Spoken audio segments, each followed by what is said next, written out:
மக்கள் வணக்கம். தமிழக சட்டசபை தேர்தல் ஓட்டு எண்ணிக்கை மே 4ஆம் தேதி நடைபெறவுள்ளது. தமிழக அரசியல் களத்தில் இருபெரும் கட்சிகளாக திமுகவும் அதிமுகவும் மட்டுமே கோலோச்சி வந்தன. மற்ற அரசியல் கட்சிகள் இந்த கட்சிகளுடன் கூட்டணி அமைத்து வந்தன. இந்நிலையில் தான் திமுக அதிமுகவுக்கு மாற்றாக நடிகர் விஜய் அரசியலுக்கு வந்தார். தாவேகா என்ற கட்சியை தொடங்கினார். 2026 சட்டசபை தேர்தலில் தாவேகா முதன்முறையாக களமிறங்கி மக்கள் மத்தியில் பெரும் தாக்கத்தை ஏற்படுத்தியது. 234 தொகுதிகளில் தாவேகா வேட்பாளர்கள் போட்டியிட்டனர். எடப்பாடி தொகுதியில் மட்டும் தாவேகாவின் வேட்பாளர் உடைய வேட்புமனு நிராகரிக்கப்பட்டது. இருந்தும் அங்கு ஒரு சுயேட்சை வேட்பாளர் போட்டியிட்டார். அதற்கு விஜய் அவர்கள் ஆதரவு தெரிவித்தார் என்பது குறிப்பிடத்தக்கது.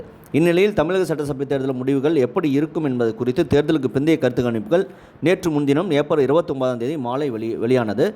இதில் ஒரு நிறுவனம் மட்டும் தாவேகாவுக்கு அதிக மெஜாரிட்டி கிடைக்கும், கிட்டத்தட்ட 98 முதல் 120 தொகுதி வரை கிடைக்கும் என்று சொல்லியிருந்தது.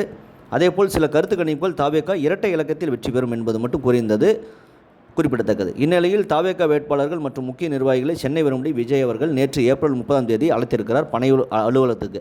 அதன்படி எல்லோரும் பனையூர் உள்ள கட்சி அலுவலகத்திற்கு வந்தனர். அவரிடம் ஓட்டுப்பதிவு மற்றும் தேர்தல் கள நிறுவனம் எப்படி இருந்தது, தேர்தல் அனுபவம் எப்படி இருந்தது மட்டும் விஜய் அவரிடம் கேட்டு பேசியிருக்கிறார். இதில் தாவேகா பொதுச் செயலாளர், முக்கியமாக நிர்வாகிகள் ஆனந்த், நிர்வாகிகள் செங்கோட்டையன், ஆதவ் அர்ஜுனா போன்றவர்கள் கலந்து கொண்டிருக்கிறார்கள். ஆலோசனை கூட்டத்தில் விஜய் அவர்கள் பேசுகையில், ஓட்டு எண்ணிக்கை நடக்கும்போது எல்லோரும் கவனமுடன் நிற்க வேண்டும். கருத்து கணிப்புகளை நம்ப வேண்டாம், மக்களை தான் நம்ப வேண்டும். மக்கள் நமக்கு சாதகமான தீர்ப்பை வழங்கியிருக்கிறார்கள் என்று அவர் சொல்லியிருக்கிறார். குடும்பமாக வந்து தாவேகாவுக்கு ஓட்டு போட்டிருக்கார்கள். ஆகவே தாவேகா கண்டிப்பாக 200 இடங்களுக்கு மேல் வெற்றி பெறுவோம் என்று விஜய் அவர்கள் உறுதியாக அவரிடம் சொல்லியிருக்கிறார். 4ஆம் தேதி தாவேகா வெற்றி பெறும் என்று சொல்லியிருக்கிறார். தாவேக்கினர் ஓட்டு எண்ணும் மையங்களில் ஓட்டு எண்ணிக்கை தொடங்கிய முதல் கடைசி ஓட்டு எண்ணி முடிக்கும் வரை அங்கேயே இருக்க வேண்டும், வெளியில் வரக்கூடாது.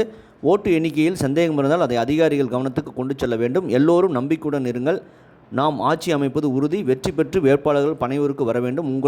உங்களுக்காக நான் காத்திருப்பேன் என்று அவர் கூறியிருக்கிறார். அவர் அப்படி சொல்ல காரணம், கிட்டத்தட்ட 100 வேட்பாளருக்கு மேல் தாவேகாவில் வெளியிலிருந்து வந்து கட்சியிலிருந்து வந்தவர்களுக்கு விஜய் அவர்கள் வாய்ப்பு கொடுத்திருக்கிறார்.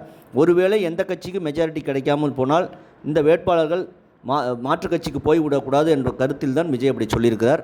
கண்டிப்பாக ஒரு மாற்றத்துக்காக இளைஞர்கள், பெண்கள் அதிகமாக வாக்களித்திருக்கிறார்கள்.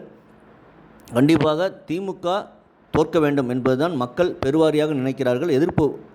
எதிர்ப்பு கண்டிப்பாக தமிழ்நாட்டில் இருக்கிறது. கருத்து கணிப்புகள் பெரும்பாலும் திமுகவுக்கு ஆதரவாக வந்திருந்தாலும் கூட மே 4ஆம் தேதி தான் அது உறுதியாக தெரியும். ஆகவே கார்த்திக் சிதம்பரம் கூட காங்கிரஸில் சொல்லியிருக்கிறார், மக்கள் தீர்ப்பு தான் மகேசன் தீர்ப்பு, கருத்து கணிப்புலாம் நம்பக்கூடாது, மே 4 திங்களன்று தான் உறுதியாக தெரியும் என்று சொல்கிறார். அதுபோலத்தான் விஜயும் சொல்லியிருக்கிறார், கண்டிப்பாக மே 4 அன்று தான் நமக்கு உறுதியான ரிசல்ட் நமக்கு தெரிய வரும். அதனால்தான் விஜய் அவர்கள் கூட எக்ஸிட் போலை நம்ப வேண்டாம் என்று சொல்லியிருக்கிறார். கண்டிப்பாக எக்ஸிட் போல் எல்லாமே உண்மையாக அப்படியே வராது, மாற்றி தான் நிறைய தடவை வந்திருக்கிறது. ஆகவே மே 4 கண்டிப்பாக உறுதியான தீர்ப்பு வரும் வரை நாம் காத்திருப்போம். மற்றபடி உங்கள் கருத்து என்ன என்பதை கமெண்ட் செய்யுங்க. சேனலை ப்ளீஸ் சப்ஸ்கிரைப் அண்ட் ஷேர் செய்யுங்கள். நன்றி, வணக்கம், ஜெய்ஹிந்த்.